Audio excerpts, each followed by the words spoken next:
Selamat malam. Namo Buddhaya. Udah pada bangun belum? Udah pada bangun belum? Udah ya.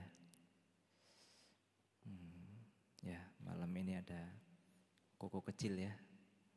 Ya, siapa namanya?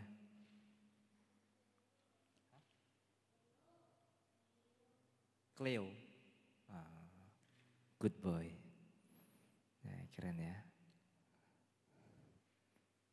Tadi pas bantai buka pintu kan, wah ada anak kecil nih. Awas kalau berisik ya, gitu tadi. Untung nggak berisik ya. Itu di belakang ada satu lagi. Ya. Apa kabar semuanya? Baik.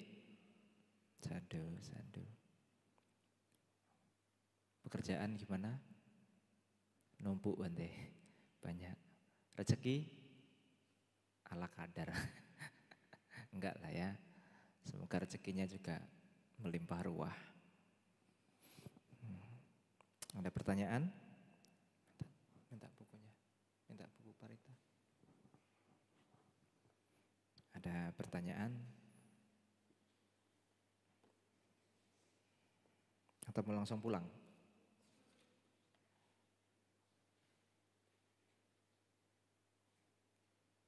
Silahkan kalau ada pertanyaan. Ya, pakai mikrofon.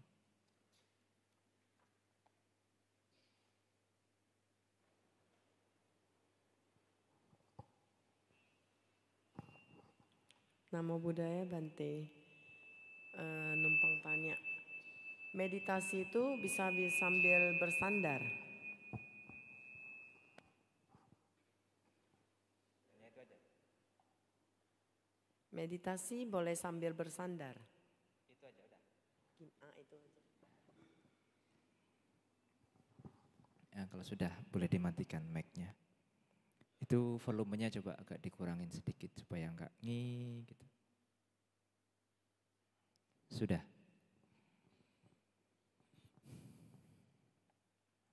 Ya. Apakah meditasi itu boleh bersandar? Boleh. Yang tidak boleh ketiduran. Nah, itu. Meditasi itu ada 4 posisi ya. Ada posisi duduk, berjalan, berbaring, serta duduk, berjalan, berbaring, berdiri. Tapi berdiri biasanya tidak dianjurkan karena nanti takut ngantuk malah jatuh ya. Lebih baik yang paling ideal itu duduk atau berbaring. Kalau berbaring idealnya biasanya kebiasaan langsung nyenyak ya. Jadi alangkah baiknya dengan duduk, terkecuali memang saat badan kita sedang tidak enak badan atau kurang sehat, tapi kita mau memaksakan diri untuk coba bermeditasi, ya boleh. Kalau misalnya namanya orang tidur itu capek ya, orang sakit berbaring itu capek loh. Jadi yang capek itu tidak hanya orang kerja, tidak hanya kuli panggul ya, tapi berbaring seharian di atas ranjang itu enggak nyaman. Nah, mana tahu pingin rileks supaya ada posisi lain dengan cara berduduk bersandar juga itu diperbolehkan, tidak ada masalah. Yang tidak boleh adalah ketiduran, merasa keenakan, ketiduran. Ya, itu yang tidak boleh. Buddhis ini gampang gak sih? Seolah-olah kayak nggak ada larangan ya Buddhis itu. Sangat gampang sekali. Bisa dimengerti Bu? Ya. Ya. Ada lagi? Kawula muda? Ada? Adik-adik kecil kita? Koko kecil kita boleh kalau mau bertanya? Nah, misalnya Bante kenapa Bante kok gundul? Nah gitu dong. Kan bisa juga nggak ada masalah. Ya nanti ya kalau udah besar jadi Bante ya, oke? Oke? Kok gini-gini? Ya. belum tahu dia pahit getirnya berumah tangga ya. Kalau mengenai itu tanya dong sebelah kiri saya. Jadi boleh bagi ibu bapak yang memang memiliki pengalaman yang berhubungan dengan berumah tangga dan lain sebagainya. Karena di sebelah kiri Bante ada ahlinya, jadi ahlinya ahli, jadi jangan khawatir. Kalau sini nggak bisa jawab karena sini kan belum pernah berumah tangga, jadi tak lempar ke sebelah kiri. Ya, jadi beliau yang bertanggung jawab yang menghadapi perumah tangga beliau. Ya, gimana cara bisnis, cara merayu cewek, beliau bisa. Pandai dulu ya. Kalau untuk mengenai perumah tangga bolehlah. Ada pertanyaan lanjutan ya? Ada nggak pertanyaan lanjutan? Kalau nggak ada, saya ingin melanjutkan, bukan melanjutkan ya, maksudnya melanjutkan di sesi malam ini. Sering nggak ya kita dengar orang yang entah karena itu pembenaran atau alasan atas kemalasannya sehingga dia bilang kurang lebihnya begini.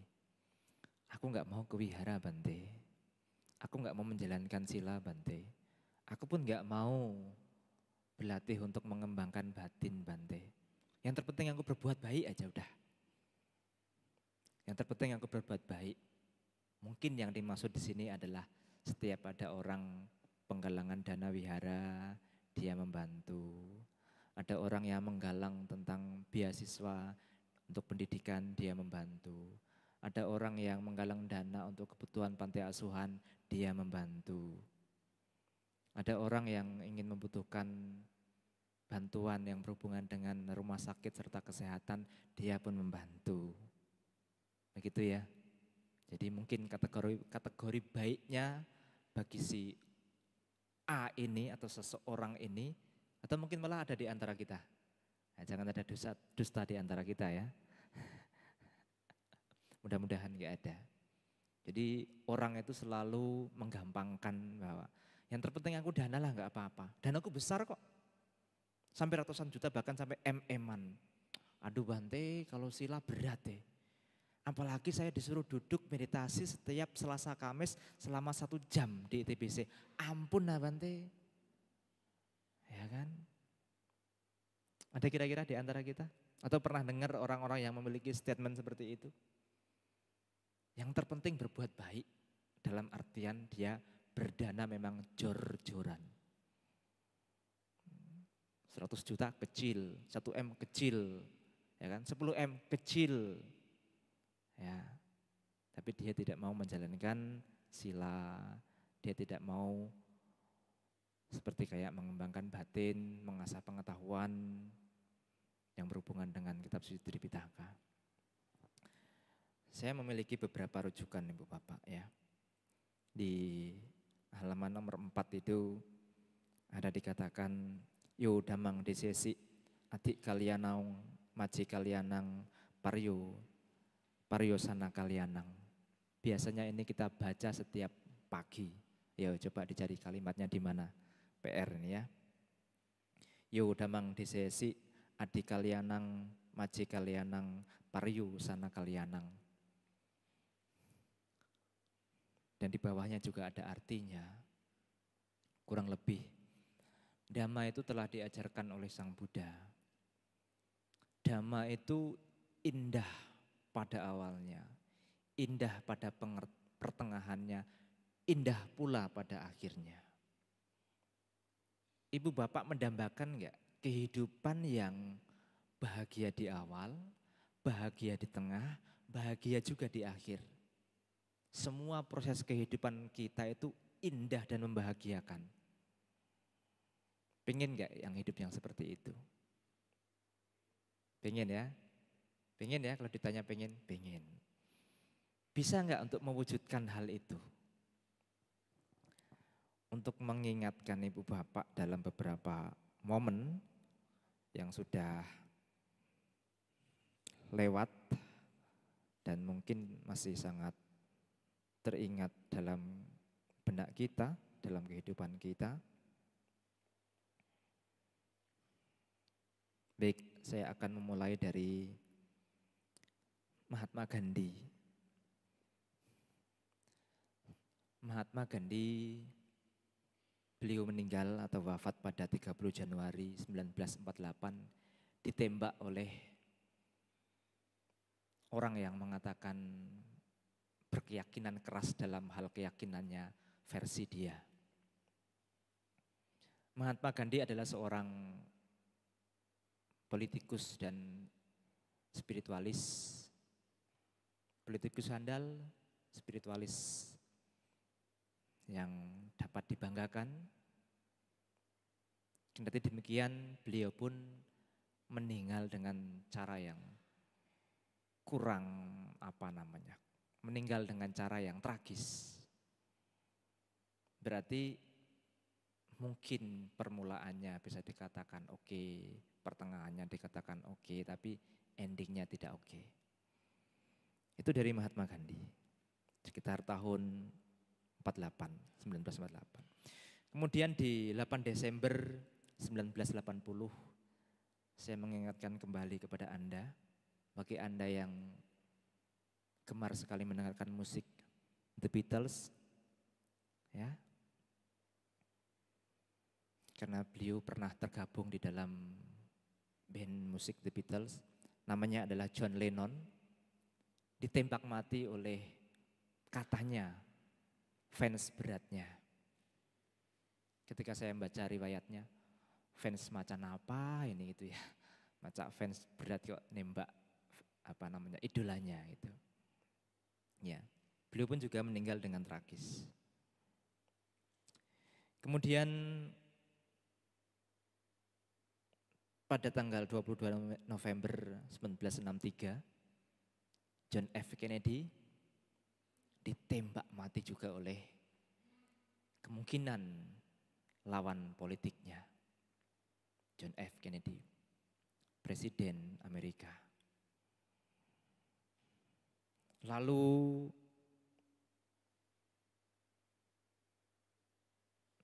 di tanggal 19 Maret 1995, tahun Nika Ardila, media kita, media suara atau televisi, radio ataupun televisi, gempar dengan berita Nika Ardila meninggal karena kecelakaan di tengah-tengah tangga popularitasnya lagi naik-naiknya. Siapa yang bisa menjamin bahwa kehidupan kita akan berakhir dengan happy ending atau sad ending? Lebih pilih mana?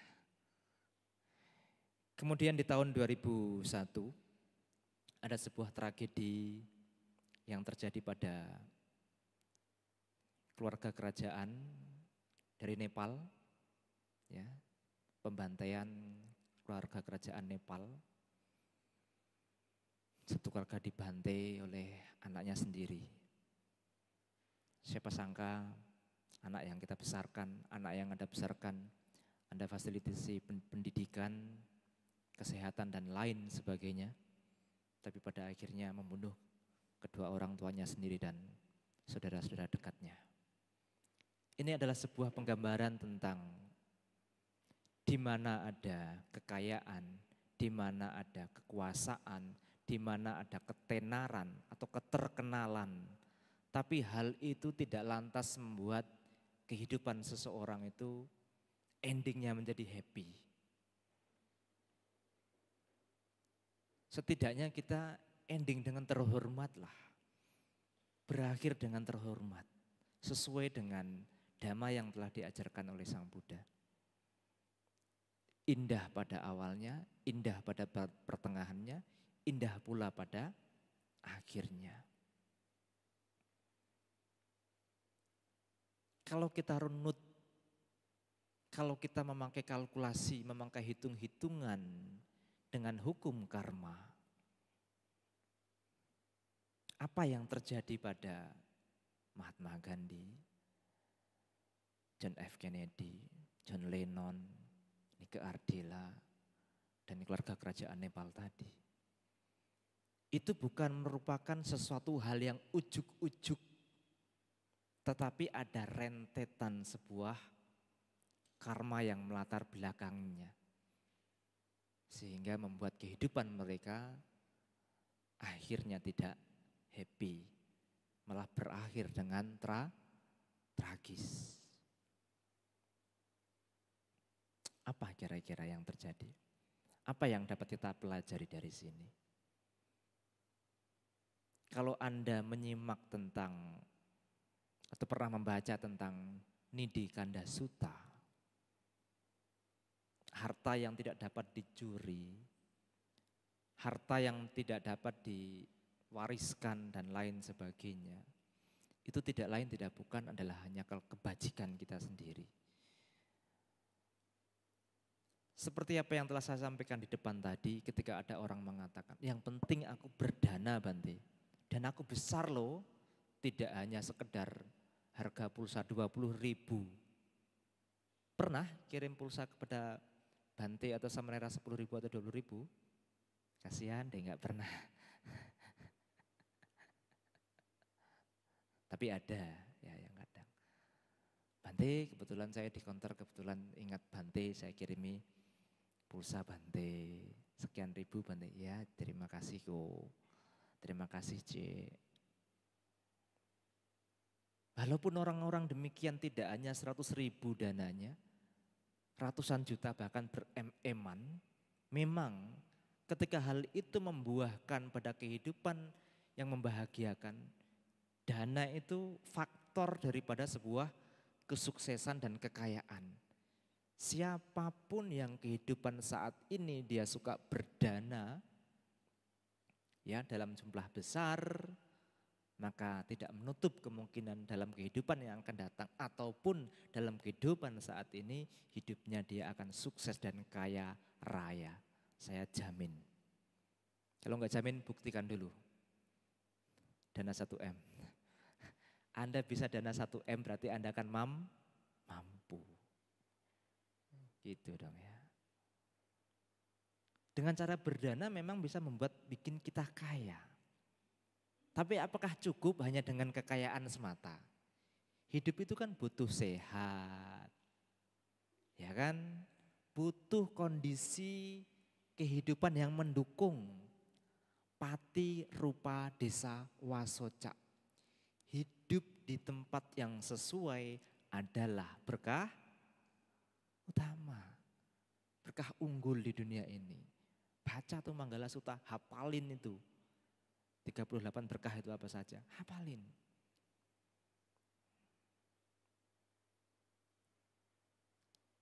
Kita bisa mengembangkan batin kita ke arah yang baik. Kita bisa mengembangkan spiritual kita supaya lebih tinggi. Itu karena kita dalam keadaan kondisi yang kondusif, yang baik.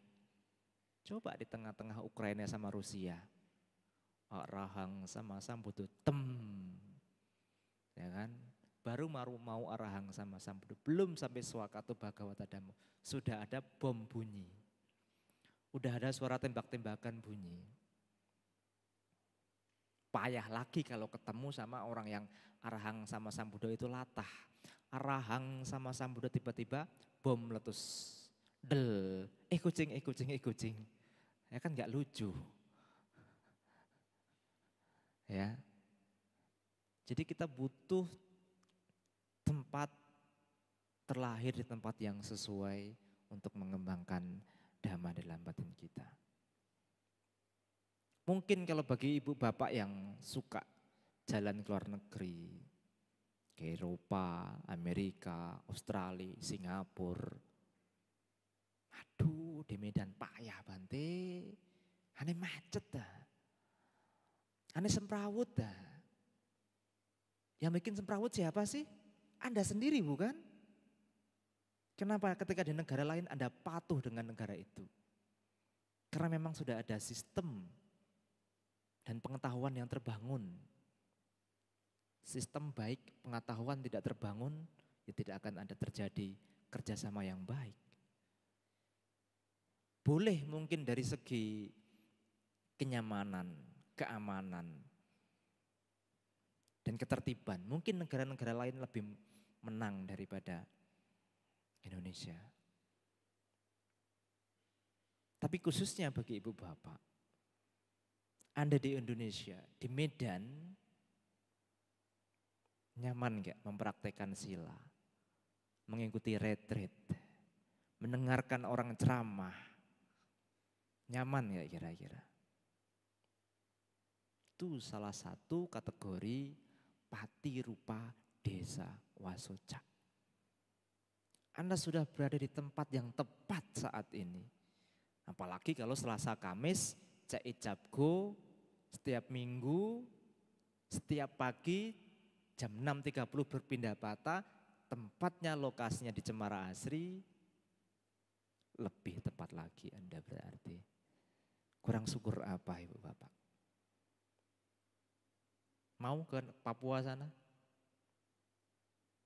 Hah? Baru mau Sabe, Sata, Bawantu, Sukitahata. Dengar suara tembakan. Gak tenang hidup kita untuk mempraktekkan dhamma. Tetapi Anda di Medan, bahkan Anda bisa memilih banyak wihara di Medan ini. Ada yang bercorak Sri Lanka, ada yang bercorak Myanmar, ada yang bercorak Thailand, ada yang bercorak Taiwan. Pilih sesuka hati ibu bapak. Mana yang Anda sukai? Kurang kondusif apa? Kurang bersyukur apa Anda di Medan ini? Masih memuja-muja negara lain?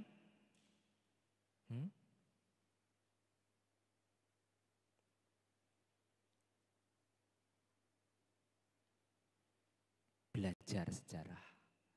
Timor Leste lepas, di belakangnya ada negara apa? Jangan suka memuji negara lain kalau negara kamu sendiri dikacaukan. Rasa nasionalis harus ditumbuhkan dan dikembangkan. Di mana bumi dipijak, di situ langit dijunjung. Bukan dijunjung, langit di atas kita. Lebih tepatnya demikian. Di mana bumi dipijak, disitulah langit di atas kita.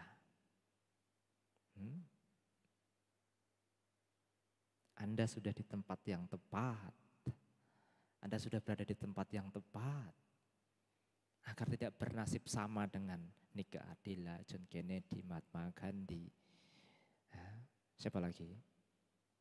Dan lain sebagainya. Ada juga salah satu ilmuwan kita yang sudah meninggal, Stephen Hawking.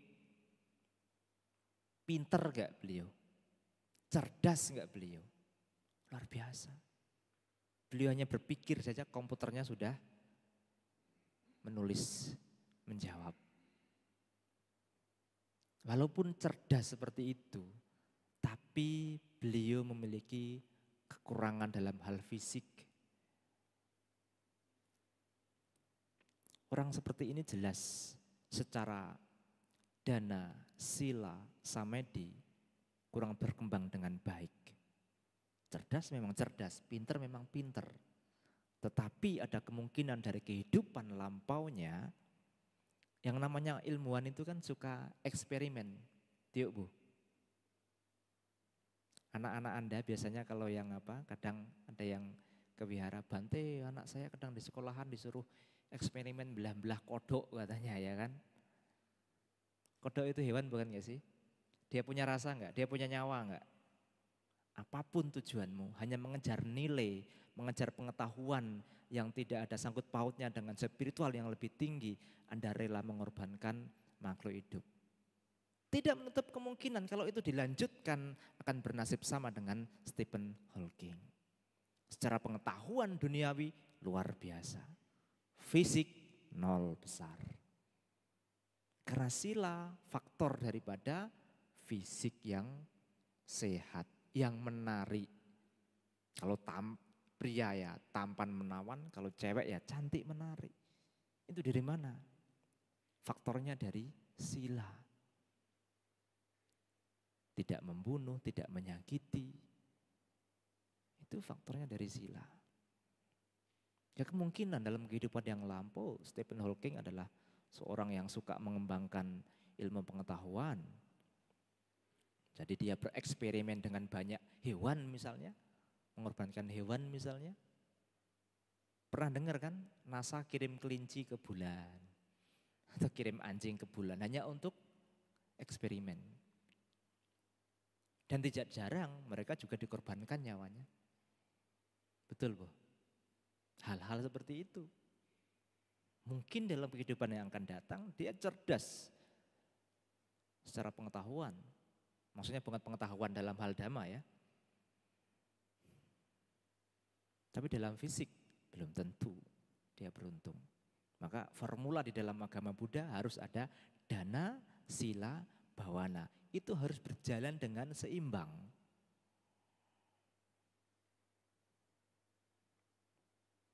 Nikola Tesla kurang cerdas apa?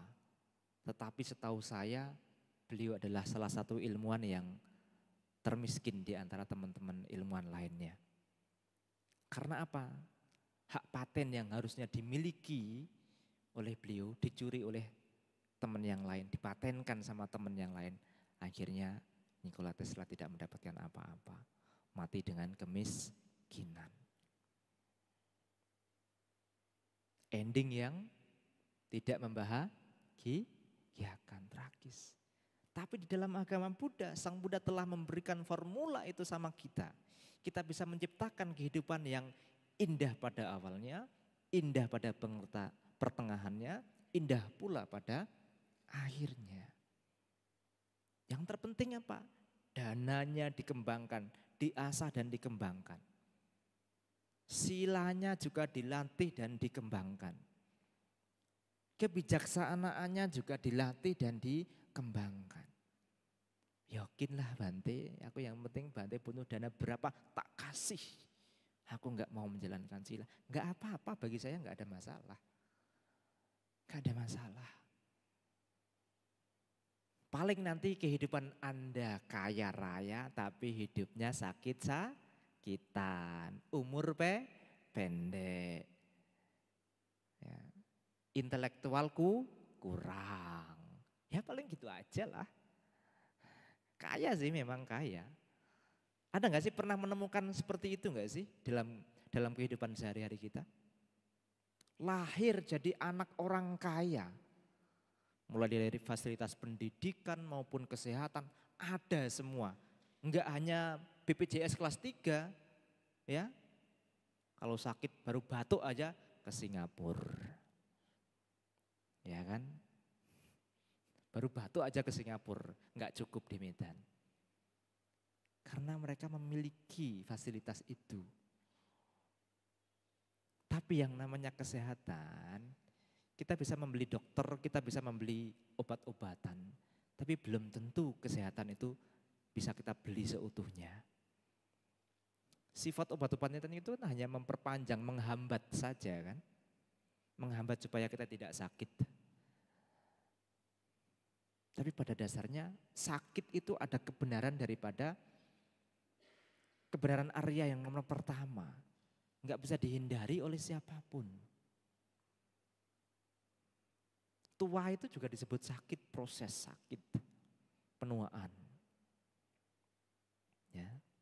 Tapi setidaknya kita, yaitu tadi, awal baik, pertengahan baik, akhir juga baik.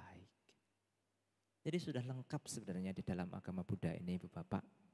Apalagi yang diragukan dari dhamma yang telah sempurna diajarkan oleh Sang Buddha. Di Medan ini muka-mukanya ada beberapa yang saya lihat. Ya, tapi tidak semua. Ada beberapa yang saya lihat tapi tidak semua. Aktif Selasa Kamis.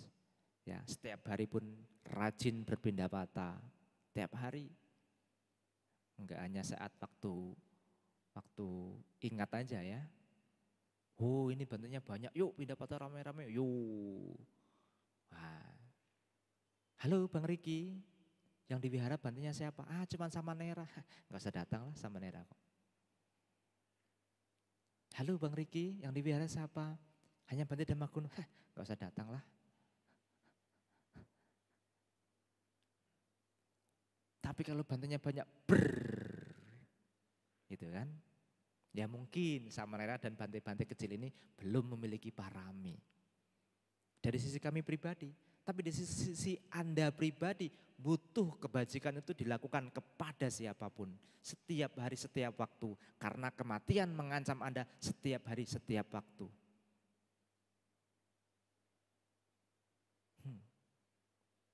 Orang suci meninggal. Orang mulia meninggal. Orang hina pun meninggal. Orang kaya meninggal, orang miskin pun meninggal. Kalau orang mulia, orang suci aja meninggal, apalagi dengan kita yang belum jelas status kita, jelas saja belum loh, apalagi suci. Bodhisatwa enggak, ya kan? Praktek mengarah pada kesucian juga enggak. Boro-boro endingnya happy. Nah asmah iya itu ya. Tapi dengan pengetahuan-pengetahuan seperti ini yang telah diwariskan oleh Guru Agung kita Sang Buddha, kita dapat mengantisipasi hal itu Ibu Bapak.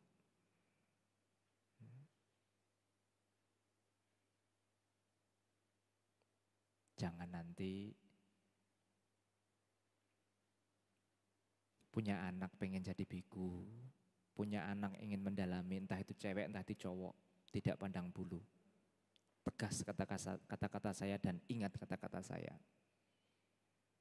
Kalau dia berjalan di jalan dhamma, entah itu menjadi biku, entah itu menjadi seorang atasilani, meci dan lain sebagainya, izinkan. Kapan dia minta izin, izinkan, jangan pernah dicegah. Ketika Anda mencegah anak Anda untuk mendalami dhamma ajaran Buddha lebih mendalam, Anda mencegah, Anda tidak merestuinya, sama halnya Anda menutup kebaikan Anda sendiri. Apa yang Anda khawatirkan? Waduh Bante, ini anak satu-satunya masa jadi biku. Ini anak cowok saya satu-satunya masa jadi biku yang meneruskan marga keluarga saya loh Bante. Saya tanya sekali lagi. Saya tanya kepada ibu bapak. Anda berkeyakinan kepada Buddha enggak? Anda berkeyakinan kepada Buddha enggak ibu bapak? Anda beragama Buddha enggak? Betul? Yakin? Lalu yang meneruskan marga Sang Buddha siapa? Lalu yang meneruskan marga Siddhartha Gautama siapa? Kalau Anda ketakutan anak Anda jadi biku enggak boleh. Siapa? Dengan pede saya bisa mengaku. Saya salah satu penerus yang mewarisi keluarga Sakya. Kalau enggak ada Sang Buddha enggak akan ada ini. Sampai sekarang ajaran Buddha tetap dikenal walaupun mungkin dari silsilah Gautama sudah enggak ada. Silsilah marga Gautama enggak ada. Tetapi ajaran beliau masih kita kenang sampai sekarang. Warisan siapa? Warisan Sang Buddha. Sang Buddha beradab enggak? Beradat enggak? Berbudaya enggak? Berbudaya. Beradat. Beradab. Tapi beliau tidak terbelenggu oleh adat budaya yang salah.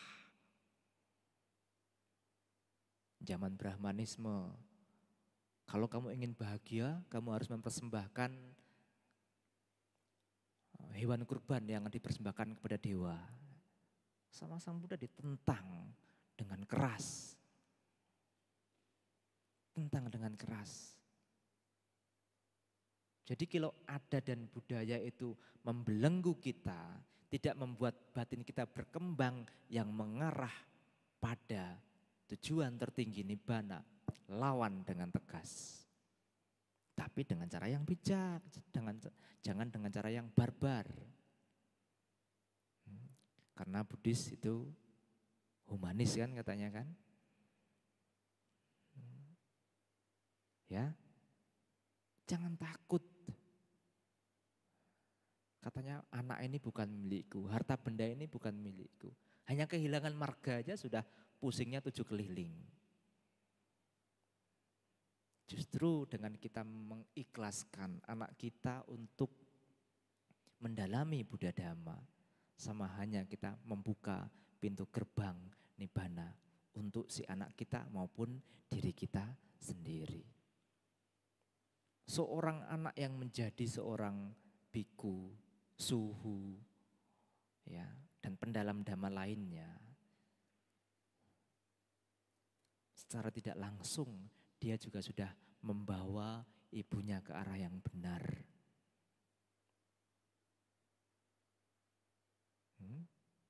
Termasuk salah satu orang yang ngomong di depan ini, dulu ketika ingin jadi biku, enggak langsung diizinkan.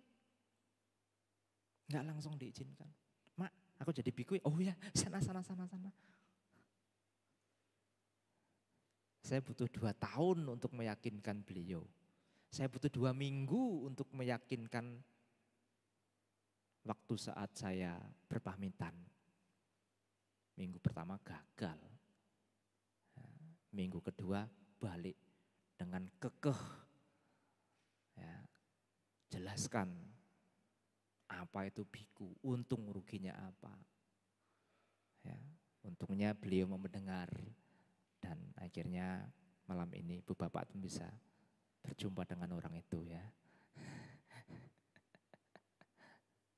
Siapa yang ikhlas sih? Gak ada yang ikhlas, tapi kalau kita bisa memberikan pengertian. Jadi kalau kita mau ke arah Manggala Sutta, kita patut menghormat orang yang patut dihormat. Bukan berarti yang tua tidak dihormati, tidak seperti itu. Pesan ini adalah orang yang lebih tua umurnya daripada kita, belum tentu tua secara dhamma. Belum tentu tua secara ajaran Buddha. Maka kenapa Pangeran Siddhartha waktu lahir, ya, waktu lahir masih bayi, bapaknya pun nama Sekara. Waktu anaknya mungkin umur berapa nih Bu? 6 tahun, nah, lebih dikit lagi lah ya, 7 tahun, 8 tahun gitu. Saat bermeditasi, bapaknya pun bernama Sekara dengan pangeran. Apalagi setelah menjadi Buddha, menunjukkan keajaiban ganda di tengah-tengah keluarga Sakya. Bapaknya pun bersujud. Yang bersujud bukan sosok manusia kecil itu, bukan. Tetapi kualitas yang dimiliki, kualitas batin yang dimiliki oleh Pangeran Siddhartha, itu yang dihargai. Ya kayak Anda sekarang mungkin ya. Anak Anda pandai main komputer, ahli dalam komputer. Kemudian bapaknya itu lahir di era bukan komputer ya, jadi apa-apa harus minta tolong sama anaknya. Karena apa? Memang anak yang memiliki ilmu tersebut. Nah sama, yang dimaksud menghormat orang yang patut dihormat salah satunya adalah walaupun dia kecil, walaupun dia muda, tapi tekun menghayati dhamma, maka dia juga patut disebut sebagai orang yang sepuh secara pengetahuan dhamma. Apalagi dia seorang, misalnya dia adalah seorang yang sudah mencapai tingkat kesucian, jelas lagi. Makanya Samanera Sopaka, Samanera Rahula, walaupun statusnya masih Samanera, tapi dipanggilnya Tera juga ya. Sepuh secara batin, tua secara batin, matang secara batin. Nah kalau kita, matang atau busuk nanti nih? Harus diperam dulu ya supaya matang ya. Ya jadi itu jadikan tolak ukur. Jadi mudah-mudahan orang-orang terkenal, orang-orang kaya, politikus yang saya ceritakan di depan tadi memberikan satu gambaran yang utuh sehingga kita bisa melihat dhamma ini sebagaimana apa adanya. Kemudian kita berusaha untuk mengembangkan dalam kehidupan kita sehari-hari. Dalam tingkah laku, berucap, berpikir selaras sejalan dengan dhamma yang diajarkan oleh Sang Buddha. Demikian. demikian yang dapat saya sampaikan. Mohon maaf atas segala kekurangan. Akhir kata, Namo Buddhaya. Ya, kita tutup ya. Kalau ada pertanyaan, simpen untuk Selasa depan. Ya, Selasa atau Kamis? Selasa atau Kamis.